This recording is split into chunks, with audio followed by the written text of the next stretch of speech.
Welcome to Easy 3 Sport Production. I'm your host, Suttles, and today, the Knicks are on a 3-game losing streak.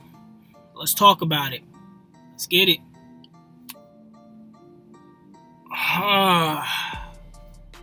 The emotional roller coaster of being a New York Knicks fan.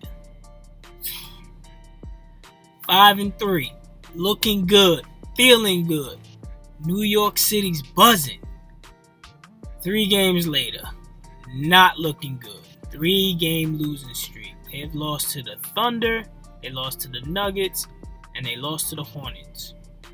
All kind of similar ways, small things becoming big problems.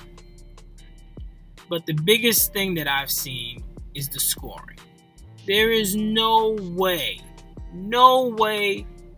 in hell in the modern day NBA that if you can't score 90 points, you think that you're going to win a game. This is not the 90s. This is not the 80s. Old school, beat 'em up defensive basketball where scores is around 85 to 89 and things of that nature. No.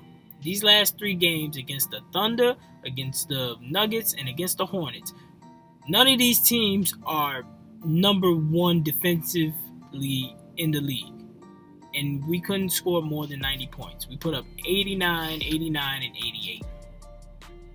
Now, in all different ways, too, in all different fashions. Because against the Thunder, it was a very sloppy game from the beginning all the way through towards the end of the third quarter, going into the fourth. That's when the Thunder really took over, and the Knicks couldn't hit water if they fell out of a bucket. And they looked bad. And then with the Nuggets are just a more experienced and better team. They are actually expected to maybe even make the Western Conference Finals. So we had a lot of confidence coming in saying, hey, we've beat playoff teams before. If we come out here, put out a good effort, and maybe we can get a dub. Nope, not at all. The Nuggets dominated from the jump. By halftime, they were up by 20 plus, and it was over from there. And then against the Hornets last night, it was kind of the same story. The first half was, okay. The Hornets started out really, really hot, but the Knicks came back, made it a game, and then by the third quarter, that's when things went haywire. And Ball didn't even really go off like he's been doing, like having triple doubles and stuff. He really didn't do what he usually does. But at the end of the day, got blown out last night. And it's just frustrating. It's just real frustrating as a Knicks fan to go on this emotional roller coaster. And we're only in Game 11. Game 11, we are only in for the season out of 72. And the emotional roller coaster is already up and down. Oh, God.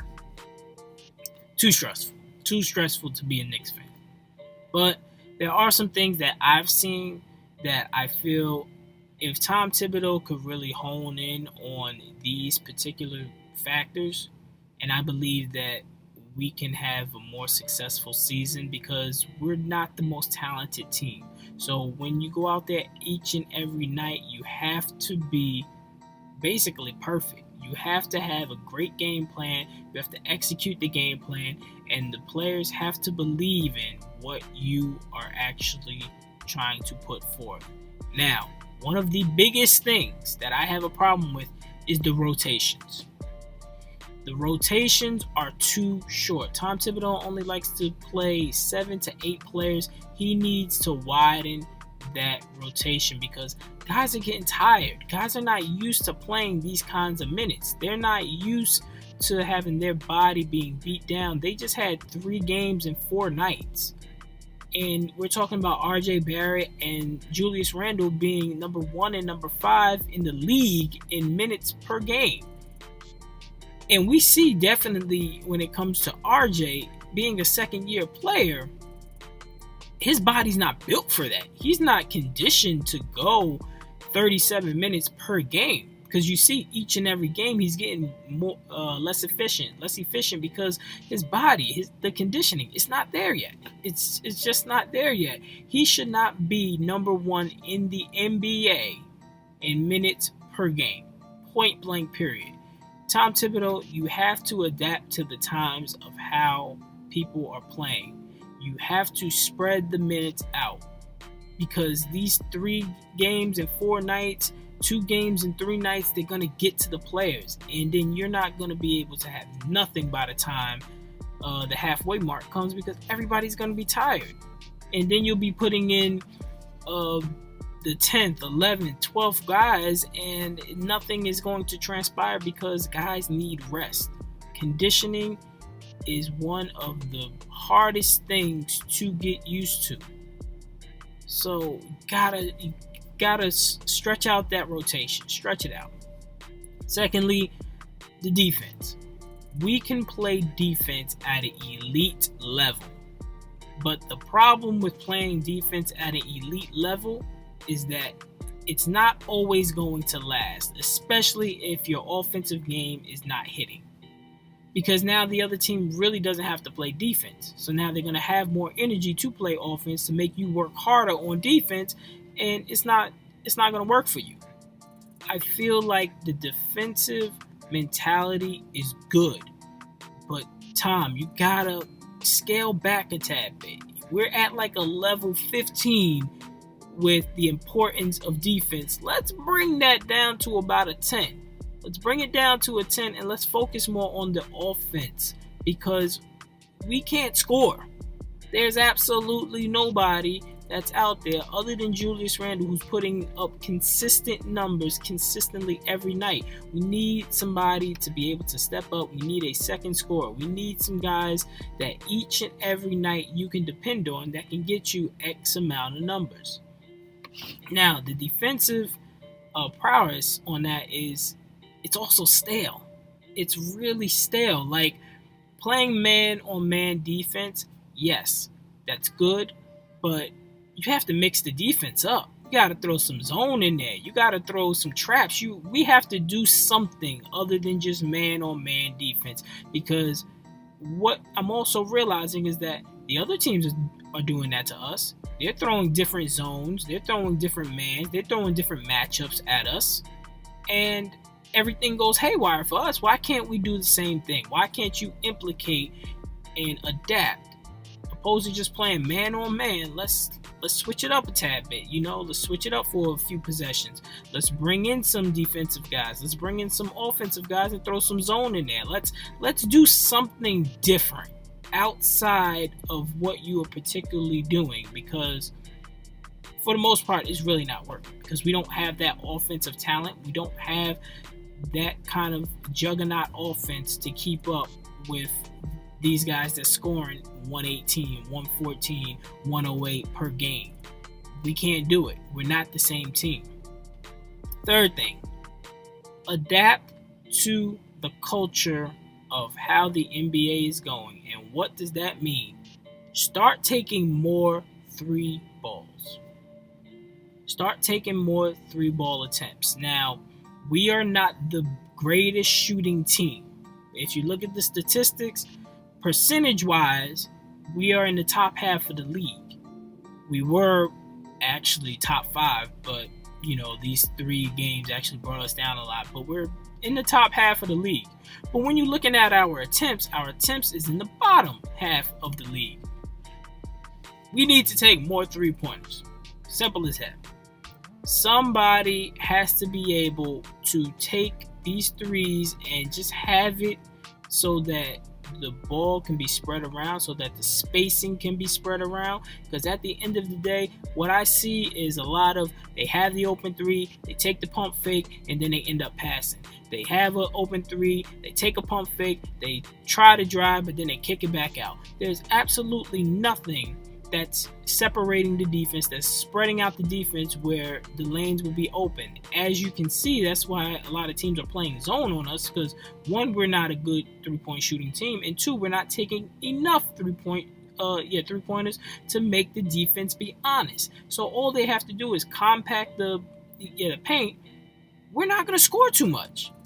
Simple as that. We're not going to score too much because we don't have too many slashers. We don't have any 3-point threats. But at some point, you have to just take them. Like, simple as that. You just have to take them to keep the defense honest, because if they're playing zone and they're playing us like Ben Simmons, not even really coming out there to either just have a hand in our face, simply because they know that it's either going to be a pump fake and kick out, or a pump fake and drive and kick out, or they're just trying to get to the paint.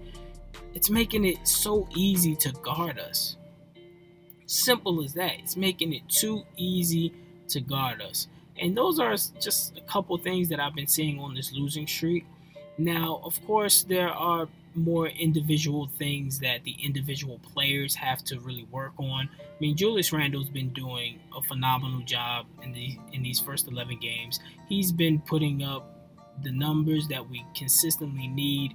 Mitch Robinson, he's working on not getting into as much foul trouble as he was at the beginning of the season. So that is a plus. RJ Barrett, I just see he's just too inconsistent.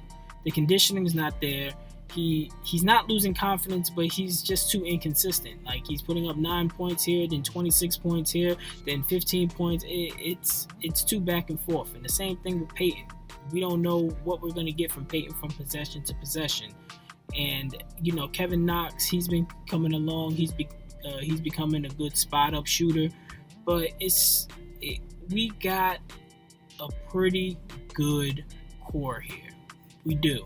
They have to be taught up, and we have to be patient with them. Now, I know New Yorkers are not patient whatsoever, because this 3-game losing streak feels like the world is coming down on us, but it's not. It's only game 11, and mind you, we're really not even expected to make the playoffs, so we don't have that same burden as, say, the Nets do when they were going through their woes. We're going to have in-season woes. We're going to have in-season blow-ups, and it's going to look good, and it's going to look bad. It's going to be an emotional roller coaster for the New York Knicks fans. But at the end of the day, when you go through games like this, when you go through 3 games in 4 nights, when you go through 2 games to 3 nights, when you go through these kinds of things, the rotation has to be the biggest thing. Tom Thibodeau, you're going to have to look at yourself in the mirror. You're going to have to look at your philosophy. And a lot of coaches, they have to steam from what they truly believe in, expand it just a tad bit more, open it up just a tad bit more, so that you can become a successful coach. You have to adapt to the times, but you have to keep your philosophy. You just can't be so gun-ho on your philosophy, and that's how we're going to do it. Because one coach that came in here that did that, Larry Brown. And we thought that we were getting something that was great, and we got absolutely nothing. Because Larry Brown stuck to what he felt and stuck to what he believed in so much when the times were changing, and he did absolutely nothing with the Knicks except for mess up young players and not get us to the playoffs. And he was just another great coach that came to the Knicks and was terrible. Don't be that, Tom Thibodeau. Adapt, adjust, get them back on track, because we cannot have these Brooklyn Nets fans screaming that they own New York. Let's take Brooklyn out on Wednesday. And this has been a Subtle's Take for Easy 3 Sport Production. Don't forget to like, comment, subscribe, and also share the video. Sharing is caring. Help the channel grow. Until next time.